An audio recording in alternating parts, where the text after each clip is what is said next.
I want to see the curvature. I want to see the curve of the Earth. Where is the curve of the Earth? I want to see the curve of the Earth without fisheye lens cameras. I don't care about fisheye lens. Fisheye lens distort and change the reality of the real world. I want to see the curve of the Earth with normal cameras. Now, these are pictures from space. The truth is self-evident. It hurts my brain to think that when presented with high altitude photos of the Earth, of the real space above Earth, people still can't see it, and people prefer fisheye lens camera. I don't understand why people prefer that.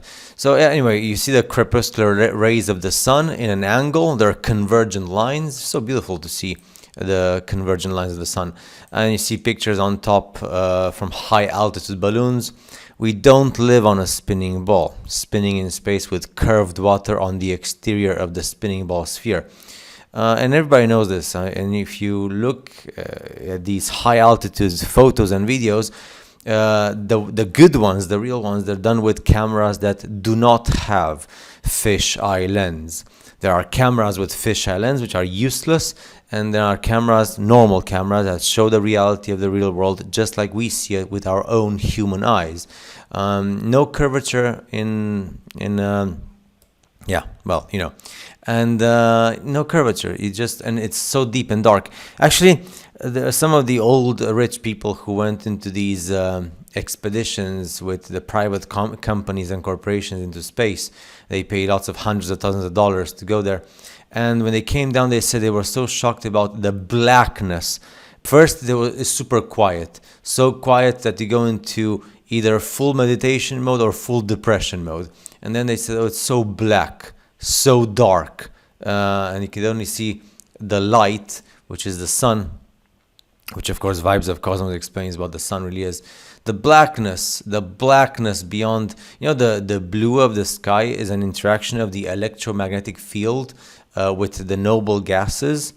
And that's why afterwards you have black, because the gases are not present anymore. So simple. So you see the layers of the colors of the interaction of the electromagnetism of the sun and the electromagnetic field of the earth with the noble gases. It starts like with the orange and dark reddish, orange, light orange, and then it goes to a bit of purple, then light blue, darker blue, and dark until it gets to black, pitch black. So that's, those are the layers of the density of the noble gases. It's all density, and there you go. Very simple to understand. The sun, of course, is not a spinning sphere with fire, or what you want to call it. That's just CGI computer graphics. Everybody knows this. It's nothing new. In the famous magazine Popular Science in August 1931, before the Second World War, what did the first man to reach the stratosphere have to say about Earth's shape? And Dr. Auguste Piccard from Switzerland in 1931 said it seemed a flat disc with an upturned edge. This was a proper scientist who propelled himself into the stratosphere in his own self-made capsule sphere. The capsule is sphere. And he just went there and says it seemed a flat disc with upturned edges, 10 miles high, in an airtight ball. So he created his airtight ball, went 10 miles high, came back. This is like the representation of how he was in that airtight ball. This is Dr. Auguste Piccard. And you never study about this in history books. And Auguste Piccard was a contemporary of Albert Einstein, and Albert Einstein knows the truth, and he knew Dr. Auguste Piccard. I think there's even like a quote from Albert Einstein saying that Dr. Auguste Piccard was super brilliant, just like Nikola Tesla. And the Earth seemed a flat disk with an upturned edge. Dr. Auguste Piccard. He lived between 1884 and 1962. On his return from his 1931, so at the age of 47, he put himself in the airtight ball. It was a record-setting balloon flight at about 15.8 miles. So almost 16 miles, which is almost 48 kilometers. Imagine above almost 48 kilometers, close to 50 kilometers, he went into the sky and he saw the reality of the real world. Auguste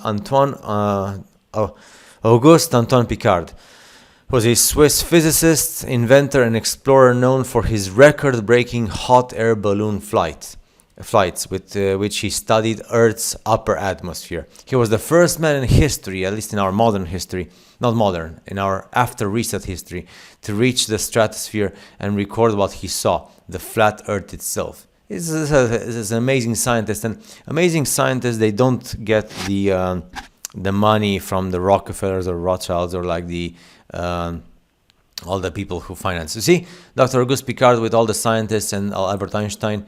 So everybody says Albert Einstein is so cool, but he only presented the world with theories on a blackboard. And Dr. Auguste Piccard is the guy with the actual experiments.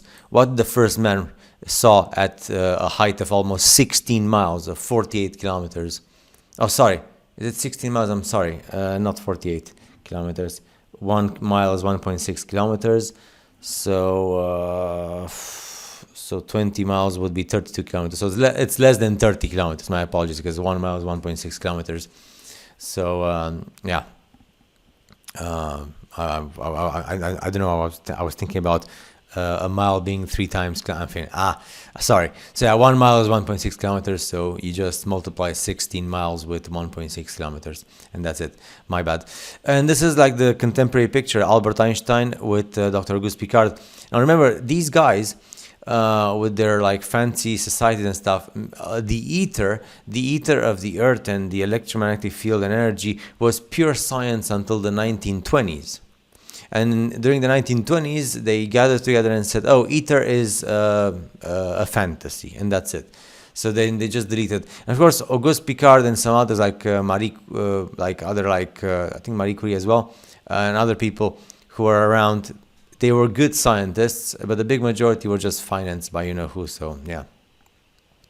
And the Earth from space, and we don't see any curve. This one is like 240,000 feet. I actually have some videos that show the high-altitude balloons, how they float there in space. Nothing moves besides the actual balloon itself. But the most important thing is to understand the fact that it's an experiment, it's a real world experiment, reality, the converging lines of the sun, and remember how actually space looks like there. I'm actually surprised that NASA and the space agencies, they don't put this out there more often, because like this is like reality of the real world, not CGI. So the purpose of being an agency and saying that you've been up there in space is to show the actual pictures and images as they are. Nobody is interested in seeing computer-generated images and composites and compilations of data, which are then structured into an IT software system that gives you CGI. We don't care about CGI. We care about the reality of the real world as we see it with our own eyes, to the cameras, without any fisheye lens. The same way that this guy. So imagine like how sad this is. In 1931, this guy went almost 16 miles in the sky with his self-made airtight ball. In 1931, we're in 2025. We're like 6 years to go until we reach 100 years since this major event, and there's no way like our super technology engineers and scientists, they just send somebody in this type of technology, but way better, right? Because it's been almost 100 years since 1931. No, we have to go with rockets, and then the image or the camera turns to CGI, computer animation graphics, and we see CGI, and we never see the rockets fly into space. We see like a parabolic, right? A parabolic flight path.